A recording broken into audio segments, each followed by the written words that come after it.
Good day, Gopal. How's it going? This is Andrew once again, and what I've been doing today when I read through people's essays is going over the mark scheme in a little bit more detail. You have actually already asked me to give you a tentative banding, and I would like to explain to you how that's done and why it's difficult for us to do that, but I am going to do it anyway. You'll be pleased to know that yours is actually quite already looks like quite a high grading, but I will explain that in slightly more detail.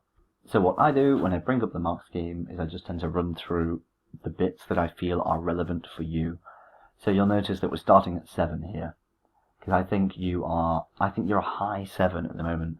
I think in some areas you're beginning to break into an 8, but I think you're comfortably in a 7. You may even be talking about a 7.5 right now. I think that's well, given the standard of the essay you've submitted to me. The standard of the essay you do in the exam may be entirely different because of the stress and the entirely different conditions. But for now, let's focus on what I can actually see, which is the work you've submitted to me now. I would say that you're about a 7.5. So let's talk about the differences between that and an 8 and how we can get there. So, for a 7, essentially at 7, this is where we begin to reach the point at which you are arguing well. So your ideas have clarity and focus, you've got central topics in every paragraph, you use a range of cohesive devices, your vocabulary is sufficient and allows you some flexibility and precision, you have some awareness of style and collocation. So basically, you can see, we're getting into the advanced areas with 7, but only just because there are still errors. When we get to 8, all of the categories are essentially the same, so it's a good essay, but in an 8, you're not permitted the same errors you are in 7. 7 is forgiving, 8 is not. So let's have a look where we can pick up these scores.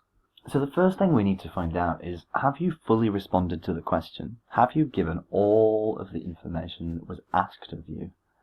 Have you paid attention? Let's have a look up. Should humans adapt to technology, or should a technology adapt to us? Is technology making us intellectually weaker or more intelligent? So already we have 1, 2, 3, 4 ideas that we have to cover. And then we also have that we have to give relevant reasons and examples. Also in the exam, there will be a little thing here that says, write at least 250 words. So when asking, did you answer the question, we will consider whether you included everything you were asked. Let me just have a quick read. I won't bore you by reading through it. So I can see already that you have essentially fully covered the question. This here, you've used intellectual benefits, which covers this. You need to tell us whether you think technology makes us weaker or stronger in our brains, our intellect.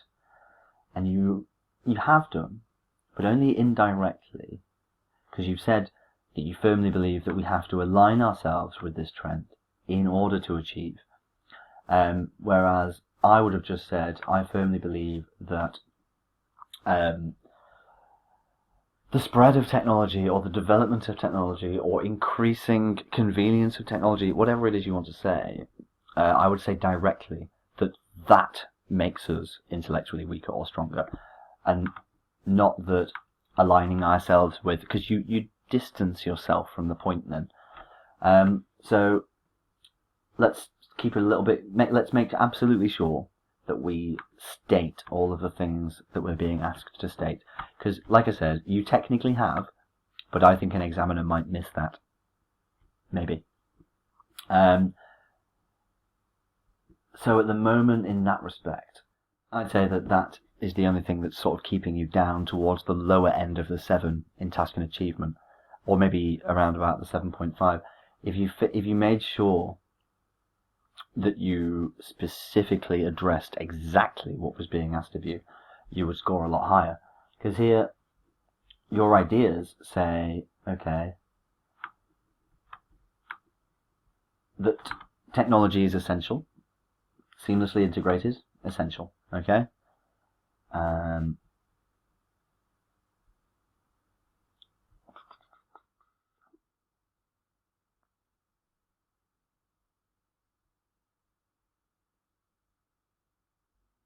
This is a fine idea to present, but you don't explain how it's linked to the question.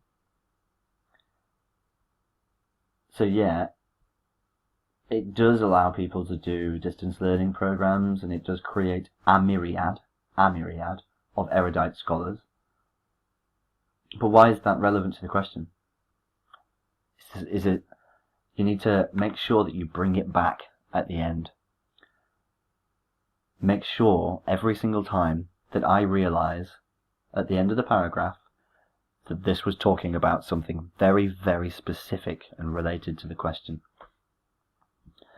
Because that feeds into what I was going to say next about your coherence and cohesion section. You need to make sure that when you choose your ideas, that you stick to them all the way through, and that you stress them at the end, but very much in relation to the question. So, introduce a topic, give an opinion, back it up, and then tell us why you did it. Why did you pick this to talk about? And how is it relevant? Why is it here? So always ask yourself that question. Have I woven it into the essay? Does the reader know why it's supposed to be there? Will the reader conclude the correct things based on reading it? Does it flow properly? Because what we're trying to think about here is not how to beat the exam, but how to write well. We don't want to send people into the IELTS exam with a formula that doesn't actually give them any skill. We want to make sure that you can be precise, accurate, appropriate, stylish, all of those things. And in order to achieve that, it takes numerous corrections. And I would even recommend listening to some podcasts like Radiolab or reading the BBC News website to help you get an idea of style. How do people speak? What do they say?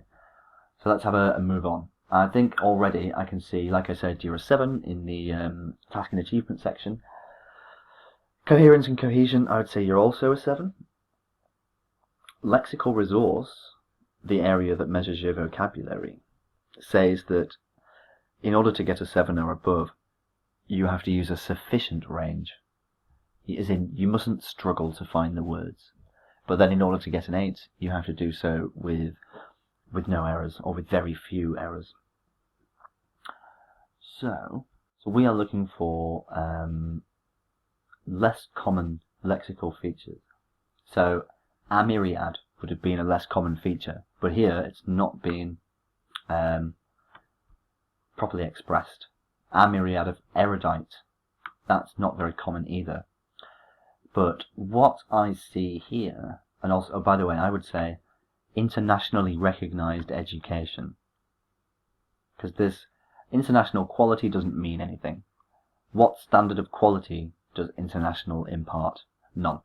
So I would say internationally recognized or high quality education. You need to make a specific statement about the quality if you're going to say quality. So the next thing that draws my attention is the use of the word entity here. Such technological gifts have already become an essential entity of our society. This is not a correct use. An entity is just a body, a thing, an object. It exists. So fine, but it's used usually to refer to images of people or ghosts or things like animals. An entity would be a presence, it would be an active presence. Also referring to them as gifts is a little bit inaccurate.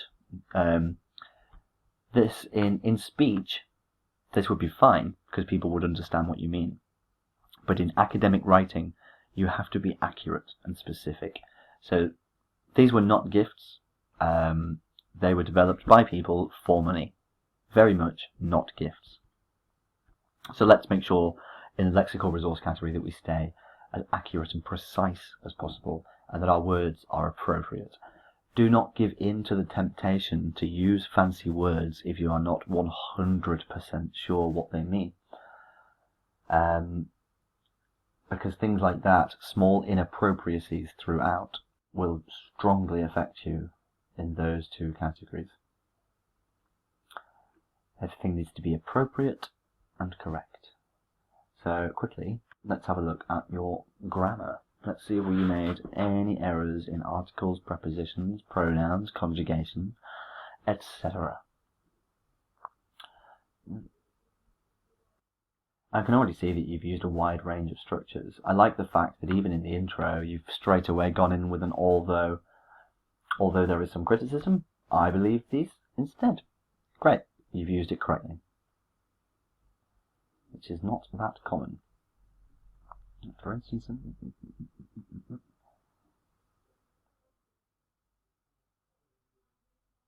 the only thing I'd say is that you tend to squeeze in as many words as possible, and that tends to make things look a bit messy. Style is achieved through brevity. Brevity is the art of saying a lot with few words. When you can do that, you can sound stylish and you can have some personality to your speech. But if you're always trying to use as many words as possible, you will never develop style. Trim down. Stay appropriate. So let's have a see if there were any other words we could have used here. I think I would have referred to sacrifice or loss at some point. In explaining how technology makes us more or less intelligent, I would have wanted to explore the things that we are actually losing. What are we sacrificing as a result of technology? I'd say we're sacrificing habits and skills because we're giving them over to the machines. But things as well, like there are some inappropriacies. The helping hand of technology is not appropriate for an academic essay. It's too informal to refer to a helping hand when technology has no hands. It has to be, academic essays have to be boring. They have to be literal and exact. We mustn't colour them. We mustn't add too much extra information. We must write as specifically and exactly as possible. So yeah, these things I went over before. Internationally recognised qualification. Again, this is a colloquialism in the blink of an eye. And in an academic essay, it would not be appreciated. You might get away with that with some people, but not everyone. A myriad of erudite scholars worldwide. I would reduce this as well. This is far too many words. Producing a myriad of erudite scholars worldwide through dramatically increased access to information. That's enough as far as I'm concerned. Because unprecedented knowledge assimilation opportunity is, although uncommon word, so you've tried to squeeze in some uncommon words, it is wholly confusing for an English speaker to listen to that statement. Unprecedented knowledge assimilation opportunity would confuse most people. So let's try and keep it slimmed down, keep it exact. Let's do the job. But for these letters, they tend to need not that much feedback. So let's have a quick read through and see what we can do to improve.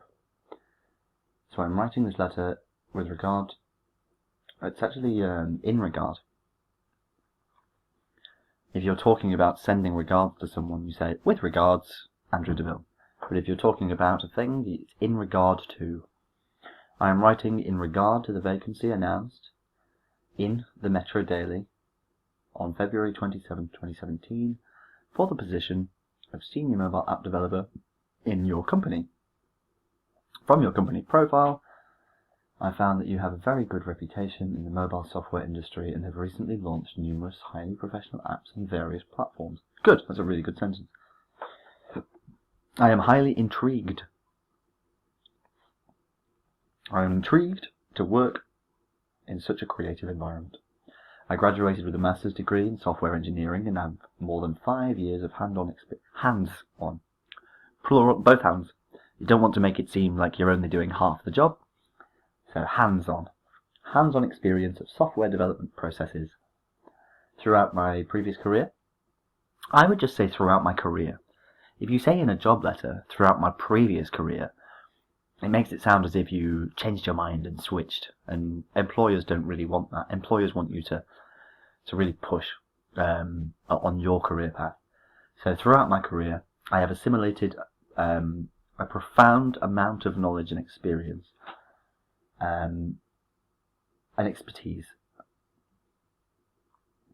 Okay, so if we remove this article here, this indefinite article, I have assimilated profound knowledge and expertise in designing, developing, and deploying mobile apps. I would say on various operating systems, because you've said mobile apps, so we're not going to put mobile apps on non-mobile operating systems, are we? So let's not repeat ourselves. Let's say deploying mobile apps on various operating systems, especially iOS and Android platforms. Again, we don't need this. Especially iOS and Android platforms. In addition, I am a highly enthusiastic personality. Oh, I thought there was a comma there, but it's a mark on my screen. I am a highly enthusiastic personality, a good team player, a visionary leader for many successful software products, or maybe a visionary project manager. Because if you're talking about developing software, you're working on projects, aren't you? You're managing projects. So talk about being a project manager. It gives people the idea that you are superior, that you are an authority figure. Always committed to satisfying clients with the best quality products. Wonderful. Please refer to the enclosed CV for further details about my work history and professional skills. I am looking forward to hearing from you soon. Because you're looking forward now. You're not looking forward. We don't want to talk about the fact that you will look forward to it in the future. We want you to be excited now. I am looking forward to hearing from you soon. Yours. One sec. I just noticed at the end there that you used sincerely. One, it doesn't need the capital S. But two, you only use sincerely if you're addressing someone that you know. So if you use their name, you can say sincerely. Because to be sincere requires a personal connection. You can't really be sincere with someone who you don't know, because you don't know anything about them. So you can be faithful or loyal. You can sign off with yours faithfully, but you cannot sign off with yours sincerely if you don't know the person. So that's the only inappropriacy in that section.